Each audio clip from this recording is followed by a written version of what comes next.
Good afternoon, dear students. Today we are discussing about the mirror. In this chapter,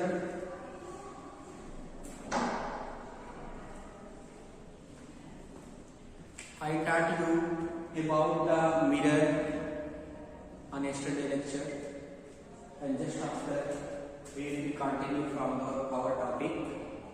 मैंने कल बताया था आपको कि मिरर 3 टाइप का होता है बच्चों, स्फेरिकल मिरर, पेन मिरर और पैराबोलिक मिरर। फिर हमने आपको बताया था कि स्फेरिकल मिरर को 2 पार्ट में डिवाइड किया गया। कितनी पार्ट में? 2 पार्ट में डिवाइड किया गया। कौन कौन से? स्फेरिकल मिरर को 2 पार्ट में डिवाइड किया गया। पहला है आपका कॉनकेव मिरर, कॉनकेव। दूसरा है आपका कॉन्वेक्स मिरर। क्या है? Convex mirror. ठीक। अब देखिए, समझते हैं कॉनकेव मिरर किसे कहते हैं। चिम्मच देखे होंगे आप, चिम्मच बना ले क्या? हाँ, चिम्मच देखिए, एक आपके पास स्पून होगा। स्पून का जो गड्ढा वाला सरफेस होता है, गड्ढा वाला सरफेस, वो होता है कॉनकेव सरफेस। ठीक है। और जो उठा हुआ सरफेस होता है वो होता है कॉन्वेक्स। चिम्मच बनाने का एफर्ट करते हैं। तो बहुत अच्छा नहीं बन रहा, देखिए। अच्छा, देखते हैं। हाँ, स्पून बनाते हैं।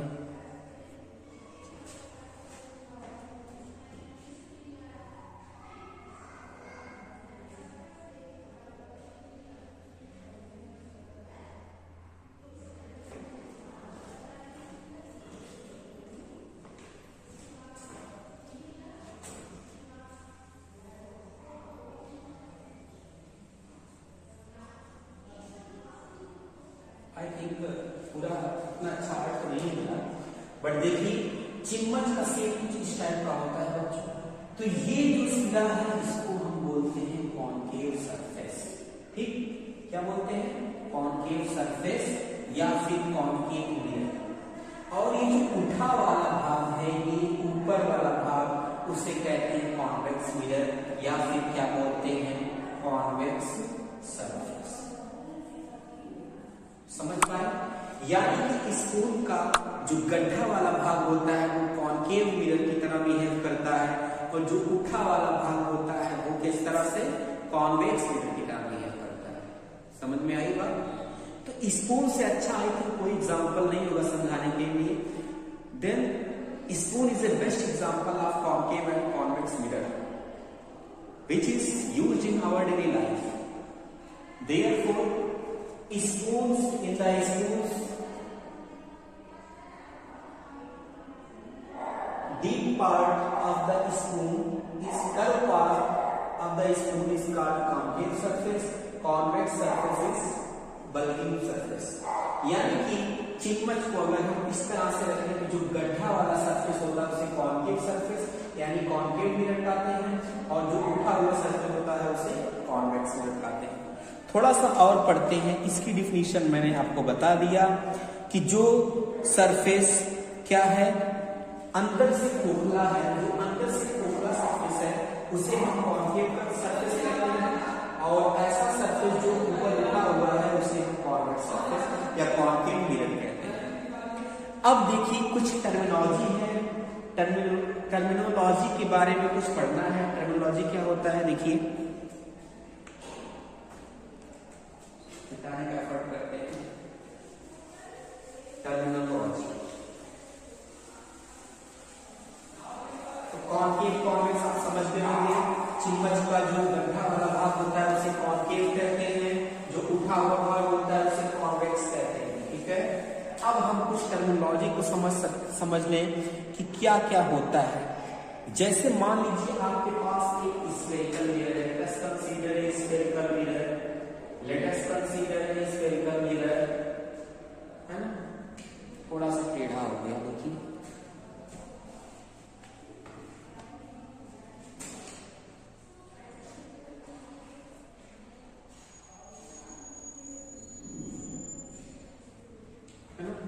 मान लीजिए आपके पास एक स्फीयर है। स्फीयर का जो सेंटर होता है ना? तो सेंटर होता है और इसमें क्या होते हैं? पोल्स भी होते हैं। क्या क्या होते हैं? पोल्स भी होते हैं। तो मान लीजिए कि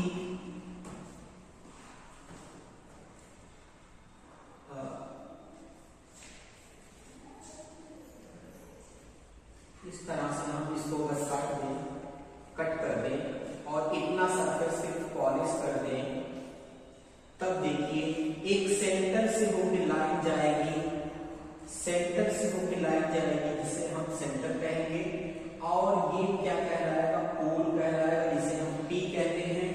ठीक है, और ये जो लाइन है जो सेंटर और पोल से होकर जा रही है, हमने क्या किया, एक थोड़ा सा पार्ट काट लिए। जब थोड़ा सा पार्ट काट लिए तब ये देखिए बल्किंग आउट यानी कि ऊपर ही सीधा है, चिम्मच का ऊपरी सिरे की तरह दिख रहा है, यानी कि ये कॉन्वेक्स मिरर की तरह बिहेव करेगा, है कि नहीं। जरा देखिएगा, इसको काट के निकाल लें हम, तो कुछ इस तरह से बिहेव करेगा कि नहीं करेगा, बोलो। This is known as convex mirror, this is known as convex mirror. समझ में आएगा। सिर्फ हमने इतना पार्ट काट के निकाल लिया, वो कॉन्वेक्स मिरर की तरह बिहेव करेगा। ठीक, और इसका सेंटर जो है, स्फीयर का सेंटर है, उसे हम सेंटर ऑफ कर्वेचर बोलेंगे। ये P है पोल, जहां पे पॉइंट P इंडिकेट किया गया वो क्या होता है, पोल होता है। तो सबसे पहले हम समझ लेते हैं कि पोल क्या होता है, सेंटर ऑफ कर्वेचर क्या होता है, प्रिंसिपल एक्सिस क्या होती है ना। तो सबको समझते हैं। ठीक,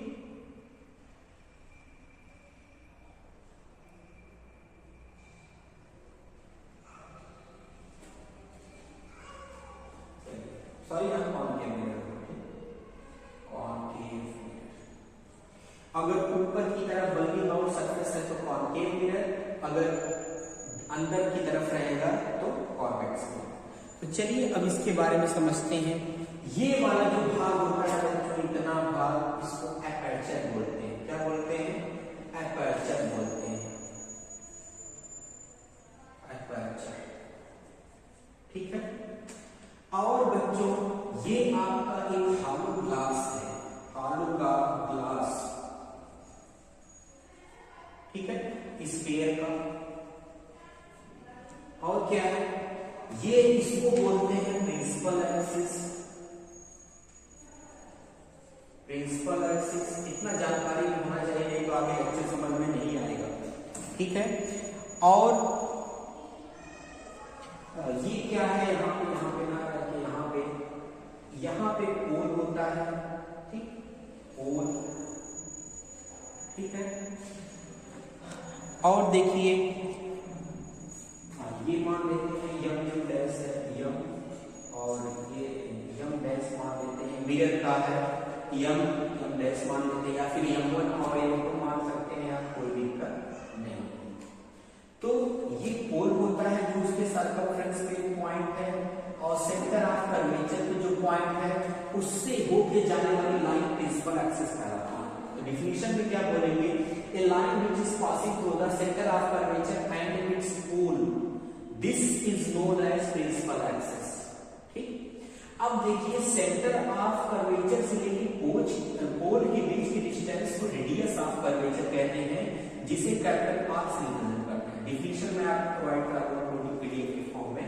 ठीक है, यानी कि सेंटर से लेकर पोल के बीच की डिस्टेंस को रेडियस कहते हैं। हालांकि इससे क्या बोलेंगे, सेंटर ऑफ कर्वेचर, इसको भी बोलेंगे radius of curvature, R for radius of curvature.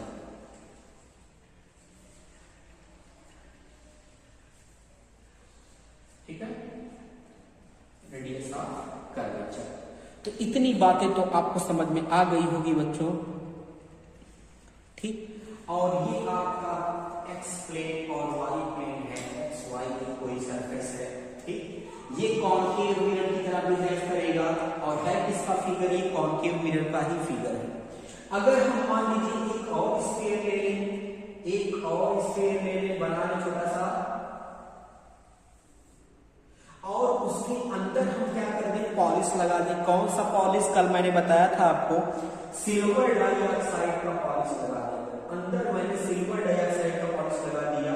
तो इस तरह से अगर हम इसको काट के निकाल लें तो देखिए कुछ इस तरह से बिहेव करेगा कि नहीं करेगा बोलो। ये वाला भाग कुछ इस तरह से बिहेव करेगा, ठीक। अब हमने अंदर इसको क्या कर लिया है, पॉलिश लगा दिया है। कौन सा सिल्वर डाइऑक्साइड जो ग्रीन कलर का होता है। तो ये जो बिहेव करेगा किसकी तरह बिहेव करेगा, कॉन्वेक्स मिरर की तरह बिहेव करेगा, कॉन्वेक्स मिरर की तरह। ये कॉन्केव मिरर अगर बाहर करेंगे उभरे हुए सरफेस पे करेंगे तो वो कॉन्केव मिरर, और उसके अंदर अगर हम पॉलिश करेंगे, ये मतलब पॉलिश किया गया, पॉलिश करेंगे तो वो कॉन्वेक्स मिरर की तरह बिहेव करेगा। तो समझ में आई बात।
और देखिए बच्चों, आगे जो हम पढ़ेंगे टर्मिनोलॉजी के फिजिक्स में हमने ये बता दिया आपको कॉनकेव और कॉन्वेक्स मिरर का डेफिनेशन है, उसको भी और कुछ टॉपिक्स हैं जिसको हम बताएंगे आपको। कॉनकेव और कॉन्वेक्स मिरर में रिलेशनशिप भी कुछ होता है। रिलेशनशिप बिटवीन, बात करें तो रिलेशनशिप बिटवीन, इसको मिटा दे रहे हैं।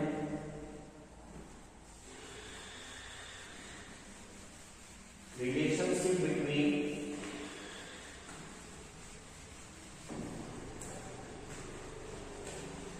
focus and radius of curvature, relationship between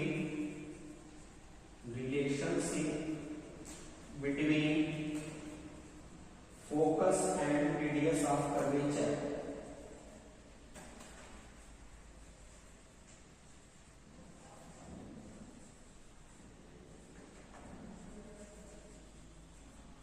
बच्चों इसका रिलेशनशिप होता है। हालांकि इसका प्रूफ तो नहीं पूछा जाता एग्जाम में, लेकिन इसके रिलेशन के बारे में आपको पता होना चाहिए। इसके रिलेशन का जो रिलेशन होता है F is equal to R/2, यानी कि फोकस, मान लीजिए आपका ये कॉन्वेक्स मिरर है, कॉनकेव मिरर है। अगर हम बात करें तो इसका जो सेंटर पार्ट होता है उसे हम पोल कहते हैं स्फीयर का, और स्फीयर के सेंटर को सेंटर ऑफ कर्वेचर कहते हैं।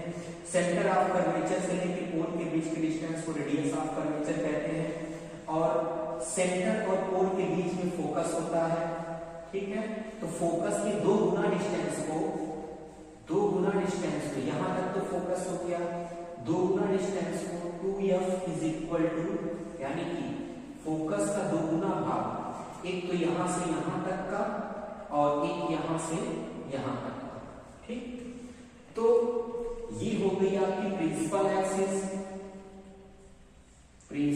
Axis, okay. और ये हो गया पोल, ये सेंटर ऑफ कर्वेचर हो गया, ये फोकस हो गया। तो अगर हम इसकी बात करें तो फोकस जो होता है रेडियस ऑफ कर्वेचर के हाफ होता है, यानी कि इसका फोकस कहां होगा, रेडियस ऑफ कर्वेचर के हाफ। रेडियस ऑफ कर्वेचर का मतलब क्या होगा, सेंटर और पोल के डिस्टेंस के बीचों बीच इसका क्या होगा, फोकस होगा, ठीक। मान लीजिए अगर लाइट कराते हैं, अगर प्रिंसिपल एक्सिस के पैरेलल है, ये प्रिंसिपल एक्सिस के पैरेलल होगा तो ये फोकस इसका कहां बनेगा, फोकस यहां पे बनेगा, ठीक। लाइट ऐसे क्रॉस करके चली जाएगी। तो ये हो गया रिलेशन बच्चों, F is equal to R/2। इसका हम यूज करेंगे न्यूमेरिकल क्वेश्चंस में।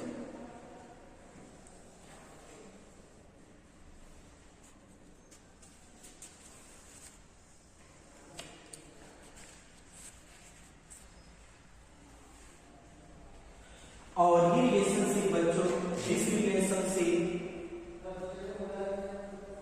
This relationship